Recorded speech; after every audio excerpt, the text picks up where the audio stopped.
батып жолдо батабыз ойго өлкөбүз кантип өнүгөт чаң баспай төрдө чапсак тебөргө санабыз санга бөлүнөт эгемен болуп сыймыкка толуп жашаган жокпуз бекерге жалының кошкун салымын кошкун зарылып турган мекенге өнүгө бер өркүндөй бер мекеним менде бейнелде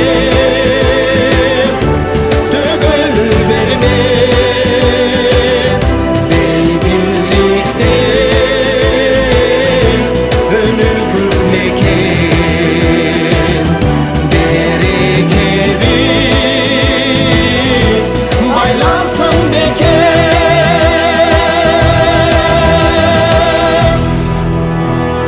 ар канча улут алтындай уюп ай жаркын болсун келечек таптайлы күчтү баштайлы ишти аракет кылсаң берекет биримдүү болсок жетебиз аруу тилекке өзгөчө көркөм өнүксүн өлкөм Кыргызстан жашап жүрөктө өнүгө бер өркүндөй бер мекеним менде бейнелде төгөл бермет бейбилдикте өнүгү мекен берекебиз байлансын бекен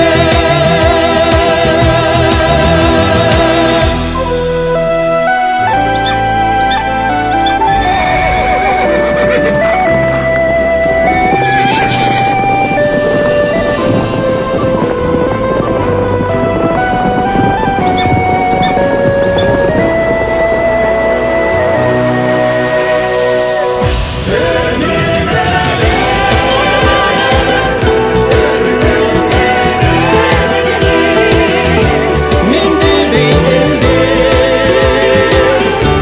төгөл бермет. Ассаламу алейкум, урматтуу мекендештер, урматтуу бир туугандар. Кудайга чексиз шүгүрлөр болсун. Биз бул ааламда жашап жатып, ошондой бир жашоо тагдырды бергендигине жана ошондой бүгүн канчалаган мекендештердин кыйынчылыгында себепкер болуш Кудай насип кылгандыгына, өлкөбүздө деги эле кыйналган бир да кыргыз болбосо экен, энелер кыйналбаса экен, мекендешибиз мындай бир оор күнгө кептелбесе экен деген үмүттөбүз. Бирок бул үмүттү деле кылып отура бербей, бүгүн биз аракет үстүндө болуу зарыл болуп турат. Мына сиздер көрүп турган бул Ош шаарында Урматкан деген энекебиз бир эмес, эки майып баласы бар, кызы бар. Мына ушул энекебиздин жашоо шарты өтө оор, жашаган үйү уже мындай жарак өтө оор абалда деп мына коомчулукка билдиргенбиз. Аянанын ден соолугун жакшыртыш үчүн дагы элдер аздыр көптүр салымыңыздарды кошуп, бүгүнкү күндө Индия өлкөсүнө барып келди, Кудай буйруса. Эми азыркы учурда сиздер көрүп турган мына ушул үй бүлөгө дагы турак жай маселеси боюнча аракеттер жүрүп, мына азыр жалпы кыргыз элдин ынтымагы, ушул айылдын ушул айыл башчылары деги эле кайдыга карабаган ар бир туугандарга биз терең ыраазычылык билдиребиз. Мына азыр бисмилла деп иштин башы башталды, Кудай буйруса.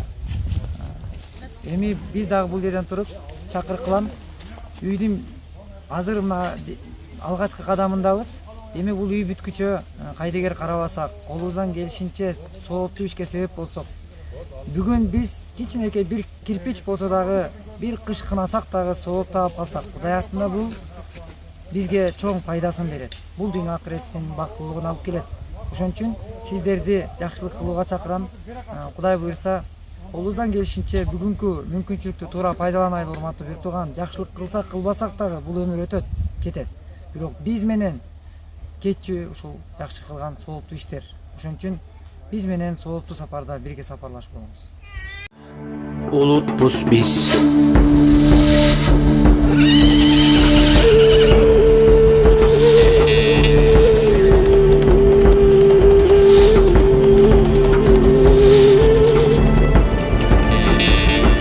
Түндүк, түштүк, сай деп чектегениң, түпкатаңдын арбагын тепсегениң, бийлик үчүн мырзалар, бийлик үчүн биримдигин элиңдин экчебегин. Бир бүтүнгө айлансак улукпуз биз, бирикпесек улутты куруттук биз. Кыркырлардан жыйналган жыйын эмес, кыргыз деген улутпуз биз. Өрттөй көрбө быкшытып өзөгүңдү, өлтүрбөгүн өзүңдү, өз элиңди, ата-энеңден, жарыңдан, балдарыңдан артыгыраак сүй журтту мекениңди. Өксүбөсүн бир бооруң, жатындашың, өмүр көксөп эч бир ок атылбасын. Кыргызстандын жеринде сакта Кудай, кыргыз каны эми эч чачылбасын. Зобололуу уул кызың чыгаан болсун, зор биримдик биз үчүн курал болсун. Кокту колот, сай-сайга бөлүнбөгүн, кыргыз деген бир гана ураан болсун.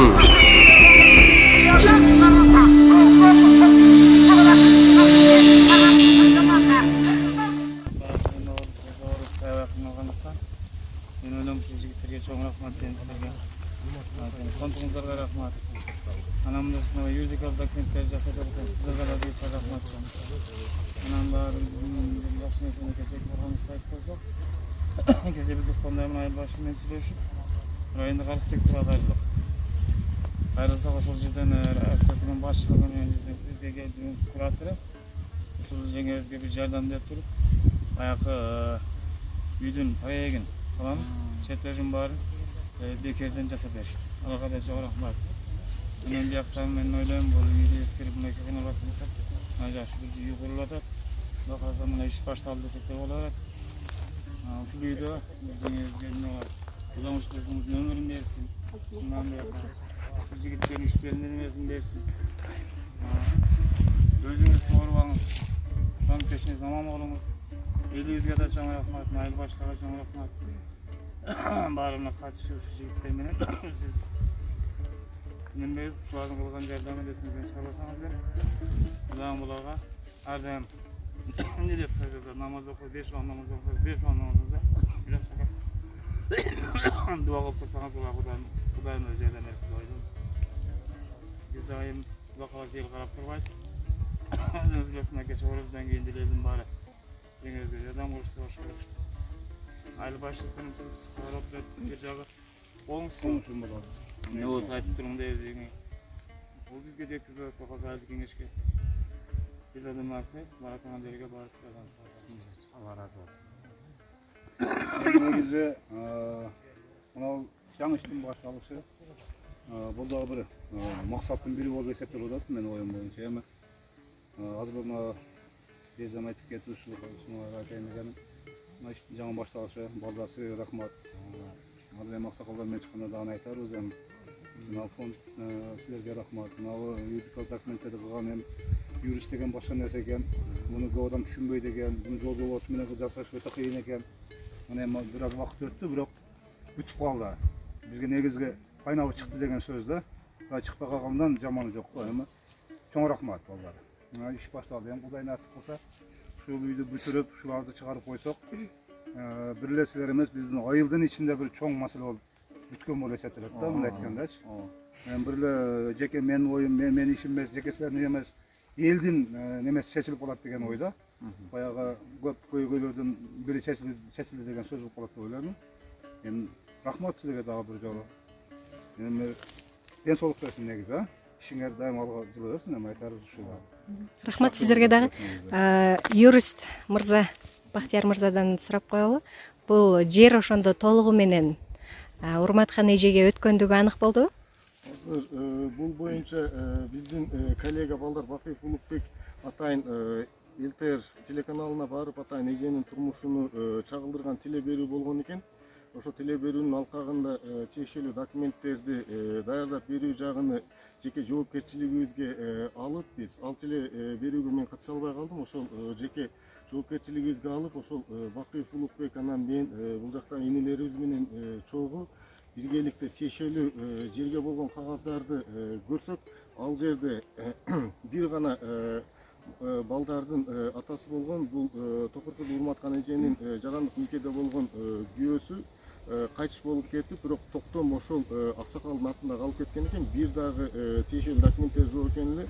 Ошол тиешелүү документтерди жасап, даярдап, мамлекеттик актыны алып, ошону менен бир катарда мамлекеттик акт алгандан кийин техникалык паспорттордон бери жасатып, бүгүнкү күндө Аяна менен Нематулланын атына мамлекеттик каттоодон Араван райондук Мамкаттоо башкармалыгынан катталып, тиешелүү түрдө жерге болгон кызыл китеп деп коет, бул жерде госактыны.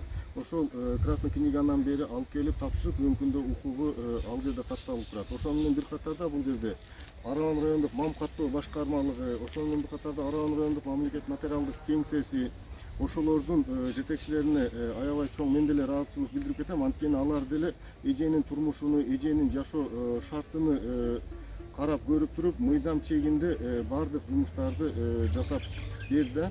Бул жерде жана сиздин берген сурооңузга эженин атына өттү деп берген сурооңузга, бул жерде эженин атына документтер өткөн жок, балдардын атына өттү. Аяна менен Нематулла. Себеп дегенде эже жарандык никеде болгондугуна байланыштуу эже түздөн түз мураскер болуп өтө албайт да. Ошондуктан мураскер катары 2 жашы жете элек баласы болгондугуна байланыштуу эженин немеси менен колу менен эженин макулдугу менен ошол тиешелүү иш кагаздары Токур кыз Урматкандын эмес, Аяна менен Нематулланын экөөнүн атында бүгүнкү күндө укугу катталып турат да. Ошол укугу катталгандыгы боюнча тиешелүү кагаздарды бердик. Ал эми бул жакта биздин айылдык кеңештин депутаты деле айтып өтүп кетти. Бул жерде ушул салына турган үйгө, Кудай кааласа, келечекте салына турган үйгө атайын архитектуралык пландар даярдалып, берилгендиги боюнча бул жерде мен деле жана сиздер келгенге чейин келип көрдүк. Ошол жерде толугу менен тиешелүү документтер, жерге болгон тиешелүү документтер бүткөндүгүн көрдүк да. Рахмат, аты жөнүңүз? Бөрбаев Бактияр Мусаевич. Өзүм деле ушул Араван районуна караштуу Маңгыт айыл өкмөтүнүн Төлөйкөн айылында ушул жерде төрөлгөнмүн, ушул жерде чоңойгонмун. Ошону менен бир катарда бул жерде Азамат Байматов байкебизге дагы аябай чоң ыраазычылык билдирип кетким келет. Себеп дегенде бул кайрымдуулук фонду боюнча мен бир дагы маалыматым жок экен, бирок интернеттен, ютубтан көргөндөн кийин бул боюнча маалымат алып, бул адамдар ошол жактан келип ошончолук кайрымдуулук ишти жасап аткан болсо, биз эмне себептен биз жөн тура албайбыз деген сезимдер пайда болду дагы, максаттар. Ошону менен бир катарда биз дагы эмне кылдык, жардам бердик. Өзүм болсо бүгүнкү күндө Ош шаардык адвокатурасында Яй закон адвокаттык коллегиясы бар, ошол жерде адвокатмын. Рахмат чоң. Азамат аке, бир нече жылдан бери сиз Урматкан эженин тагдыры менен таанышсыз, өз жардамыңызды берип, элге кайрылтып алып чыгып, кызын Индия мамлекетине чейин алып барып келдиңиздер. Ошол нерсе менен кошуп, ошо элге кайрылуу жасап койсоңуз, алгачкы бир жакшы бир турак жай башталганы турат, буйруса. Азыр Кудай буйруса, бүгүн биз жакшы иш менен бөлүшкөн турабыз. Анткени мындай сүйүнүч бул жерде деген бир кишинин эмес, бир канча кыргыздын жакшы тилек үмүтү ошол элекемде үйдө болуп калса экен деп, мына Текиркеде турган айылдык кеңештин депутаттары, айыл өкмөт башчылар, мына ушул жерде турган мынакей коомдук активист балдар, мына ушул жерде турган бир тууганыбыз бүт мыйзамдаштырып, баардыгын жаштан кайгылып чечип, бүгүнкү күндө эл ынтымагы менен биздин каныбызга сиңген каада салтыбыз бар. Ушундай учурда кыргыз кыйынчылыкка ташталган эмес деп, бүгүн жакшы иш башталып турат. Бул ашар жолу менен. Кимдин колунан эмне келет, ошону гана кылып коюшубуз керек. Балким бирөөнүн колунан бир кирпич болсо дагы алып келип кынап койсок кышты, эртең акыретибиз үчүн, балким эртең биздин бул дүйнө акыреттеги жакшылыгыбыз болот деген үмүттөбүз. Ошон үчүн мынакей Урмат эжекенин үйү башталган алдында мына башталды деп айтсак болот. алгачкы таш кум чагылып түшүп баштады. Мына аян анындагы ден соолугун жакшыртышына мына ушул эле айылдын эли, журту, кыргыз, калк кайдыгер карабай кол сундуңуздар. Сиздерге биз аябай башыбызды ийип, терең мындай ыраазычылык менен таазим этебиз. Анткени бүгүнкү күндө мындай ушундай ар ким өзүнүн жашоосу менен алып барышып аткан учурда минтип атабыз тааныбаган адамдар берге келип биригип алып, ага ини катары акылдашып туруп бул ишти жасаштык. Бул өтө чоң жакшы иш. Ошон үчүн аян анындагы ден соолугуна жакшырышына деп салым кошкон бир туугандар, сиздер Россиядан, Казакстандан, Кореядан деги эле дүйнөнүн кайсы жагынан туруп болсо дагы кол сундуңуздар. Эжеге берген аманатыңыздар дарегине жетти, келди. Бирок эми бүгүнкү күндө эжекем бир эмес 2 майып баланы жетелеп багып кыйынчылыкта экендигин биз кабар алганбыз. Мына азыр кайдыгер карабаган баарыңыздарга рахмат. Экинчиден дагы эми ушул үйдүн бүтүшүнө дагы биз чакырык кылабыз. Келиңиздер. Колубуздан келишинче биз шашылайлы, баягы шашылып 1-2 кирпич болсо дагы 5-10 сом болсо дагы эсебинде илинип калайлы, бир акцияга илинип калайлы. Эгерде бир чоң бир сода борбор сатылып атса, анын акциясына илинип калайын дегендей эле биз акцияга илинип калайлы. Анткени бул акция акыреттик акция. Ошон үчүн колуңуздардан келсе жетишип калыңыздар. Биз сиздердин сооп табышыңыздарга биз да себепкер болуп калайлы, өзүбүз дагы себеп болуп калайлы. Ошон үчүн сооптуу сапарда мына байке сиздерге да рахмат. Дайыма келген сайын сиздер менен ушинтип кеңешип акылдашып, баягы ынтымак бар жерде ырыскы куюлуп турат дейт. Ошол куюлган ырыскы берекелүү болсун буйруса, урматкан эже. Кудай буйруса ушул ак өргө салынып бүтүп, анан тоюнда чогулойлу байкелер. Кудай буйруса насип этсин. Рахмат. Ал эми ошол урматкан эжени дагы бир нече жылдан бери таанып жүргөн Аскар мырза турат. Алгачкы жардамды ошол Аскар мырза баштап берип турган чагы. Аскар, сен сүйлөп койсоң. Ассаламу алейкум. Урмат эженин көптөн бери күтүп жүргөн күнү бүгүн экен. Кудайым бүгүнкүгө буйруп койгон экен. Ошо эжебиздин үйүн баштап бүгүн шагыл таштарын түшүрдүк.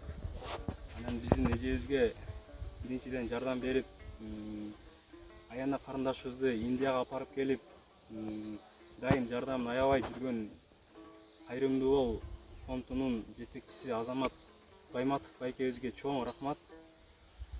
Алла разы болсун сизден. Андан кийин биздин байкебиз Бактияр ака жер маселесин чечүү боюнча жардам берди. Сизден дагы Алла разы болсун байке. Анан биздин ошондой эле айылдык Араван районунун Жаңарык айылынын кеңештин депутаты айыл өкмөтүнө ыраазыбыз. Бул байкелерибиз дагы жакшы жардам беришти. Эжебиздин жер маселесин чечүүгө дагы башка жактарына Кудай кааласа жакшы ниет менен баштадык. Кудай кааласа эжебиздин үйүн быйыл бүтүрүп, байкелерибиздин жардамы менен быйыл киргизебиз деген ойдобуз. Урматкан эже, ошол жалпы элге кайрылуу жасап койсоңуз. Мен ушу кыргыз элге өтө тазим кылып кетем. Ушу малачан тазим кылдым. Кызым ушунча немеден бери фондко, кайрымдуу фондко көп кайрылдым. Азамат ушун 1 жылдан бери, көптөн бери колунан келген аракетти кылып Индияга чейин апарып келди. Ошо бул сиздердин неме күчүңүздөр менен, сиздердин салымыңыздар менен апарды. Сиздерге Алла разы болсун. Экинчиден ошо Кайрымдуу фонд Азамат Байматовго мен жана кыргыз элиме жалаң тазим кылам. Азамат, мен сага тазим кылам экен. Ушунча 1 жылдан бери өзүнүн акалары жардам бербеген ишти өзүң жардам берип Индияга чейин апарып келип болгон эмне болуп атат эже, кандай болуп атат, кызыңыз кантип атат деп ар тез кабар алып турат бул бала. Рахмат ушунча. Анан айыл өкмөт мына экинчиси мына демечүкем Аскарга да Алла разы болсун. Аскар марттан бери ушу февралдан бери мени таанышып, ушу Аскар да ушу колунан келген салым доктурга апарып жаткырып, бул деле колгон Азамат кандай жардам берсе, экинчи жардамчым кутты ушундай эле жардам берип атат. Бул бала да өтө ыраазымын. Аскар, сага да тазим кылам экен. Ушунчалык ысыгыма мындай суугума неме кылып орум колум орумду жерге коюп жеңилим алып неме кылганда кылып атасың экен. Силерге рахмат. Азамат Көңөргө өтө ыраазымын, өтө ыраазы кылып таазим кылып кетем. Анан экинчиден ошо Бактиярга рахмат айтам. Себеби Бактияр менин документтерим чындыгында эч нерсем жок эле. Бактияр ушу жүгүрүп ушу алы жетишинче документин бүтүрүп бергенге неме бул Бактиярга да таазим кылып кетем. Рахмат ушул. Бактияр бүтүрбөгөндө билбейм кандай болуп кетет эле. Мен көп жерге кайрылдым ушун документи бүтпөй жүргөн. Анан мына айыл депутаттарыбызга мына айым атын айтпайбыз, эмтерип атканда айтыш кыйын эмне болгону. Балага бул кошуна балабыз айыл башчыга баарына ыраазымын мен. Ушунчалык келип не болта сеңе эмнеси кем деп кечетен бери жүгүрүп жүрүшөт. Архитектураларды алып келип жерлерин чийип, саздап баарын ушу балдар бүтүрүштө рахмат, Алла ыраазы болсун. Айыл өкмөтүбүз деле таштап койгон жок. Айыл өкмөтүбүз деле алы жетишинче көз салып турат. Эми бирок главный мына айыл депутаттар мага көбүрөөк жардам берген ушу балдар болду. Анан Кыздаркан сага дагы рахмат, Алла ыраазы болсун экен. Биринчи немеде сенат чыккансың ушу жер боюнча. Сен немең менен бүттү деп неме кылам экен. Рахмат сенен ушу бактылуу болуп, балдардын жакшы кылмасы экен. Ушу элдин жана ушу неменин астында сага таазим кылам Азамат. Ушунчалык неме атасың экен. Рахмат, Алла ыраазы болсун. Урматтуу калай кыргыз элим, мен ушу үйдү баштап атам, сиздерден өтө суранып кетем. Ошо аз болсо кичине салымыңыздарды кошуп берсеңиздер, бул малга чейин кызыма дагы салым кошуп келдиңиздер. Үйүм өтө оор акыбалда, ушу малга чейин коркуп келгенмин. Кайсы күнү кар көп жааса же бир катык шамал болсо өтө коркуп келген, үйлөрүм өтө абарың, мээжим вообще болбойт, жарабай калды эле. Кыштын күндөрү көбүнчө эле мен апамдаркында жашап аттым чындыгында эле. Неме үйдүн неме соседясынан коркуп, мен неме алсам айыл башчы кошуна мына билет. 2 жыл 3 жылда бери апамдаркында жашап келдим ушунун үйдүн немесиненчи. Ошого элден өтө суранып кетет элем, дагы алыңыздар жетишинче жардам кылсаңыздар деп Алла неме кылат элем. Рахмат. Ошо эл башчы агай ошо элге кайрылуу жасап койсоңуз, демек башка элден деле аракет кылса, ошондой бир эл башкарып, элдин керегине жараган кызматкер же болбосо ошондой бир жаран болууга болот экенби? Эмне керек экен? Ошону бир элге мындай жакшы кайрылуу жасап туруп айтып коюңуз. Элге айта турган нерсе, мына биринчиден аябай чоң нерсе бүтүп атат. Ушул бүткөн нерсеге ушул аталган жигиттер себепчи болду. Рахмат дагы бир жолу силерге. Элге кайрылуу мени ошол кошунаман кайтпасак Кудайдан кайтсын. Ушул жардам берип койсок, бул ар бир адамдын өзүнүн bir сезими болот деген ойду айттым да. Жүрөктөгү сезимди пайдаланып, ошо азмаздан жардам берип койсок, ошол бир үй менен тикеле койсок, бул бир жакшы себеп болот деген ойдомун. Ошо элден суранарым, ошо бир жардам берип койсо жакшы болот деген. Мен кайрылуум ушундай болсун деп айтайын деп атам. Рахмат. Келе. Келиңиз жаке. Мына биз ноябрьден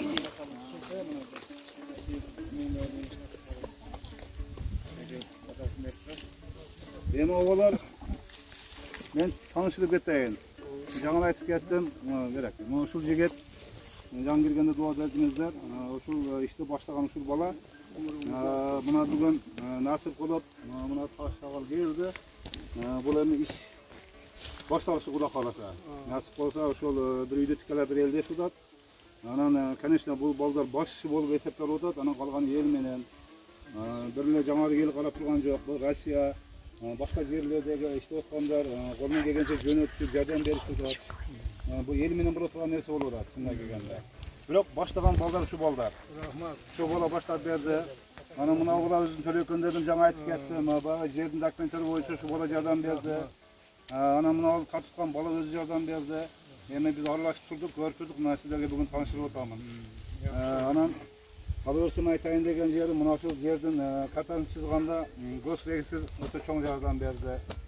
Анан үйдү салганга чертежи керек дегенде архитектурадан келишип кече жөнөкөй эле жардам катары бесплатно бекерге жасап беришти да, мындай айтканда. Рахмат. Эми рахмат. Себеби бизде эл бар экен, журт бар экен, түшүнгөн адамдар бар экен. Баягы көпчүлүктүн ушунча жакшы экен, мындай колдошуп, кубатташып жардам беришип атат. Эми чынын айтканда биздин бир эле эл карап турган жер жок. Буну жер жүзү боюнча эл угуп атат, көрүп атат. Колунан келген жардамды беришти. Ошонун арасында мына Индияга барып келишти. Барып келишти эле жөнөкөй сума менен барып келбейт экен. Мен бул элдин салымы менен болду деп айтайын деп атканым да. Эми элге рахмат. Ошол көз жумбай, тескери карабай аракет кылып аткан ушуларга рахмат. Бүгүнкү күндө биз кайрымдуу бол коомдук фонд деп негизделди. 3 жыл болду.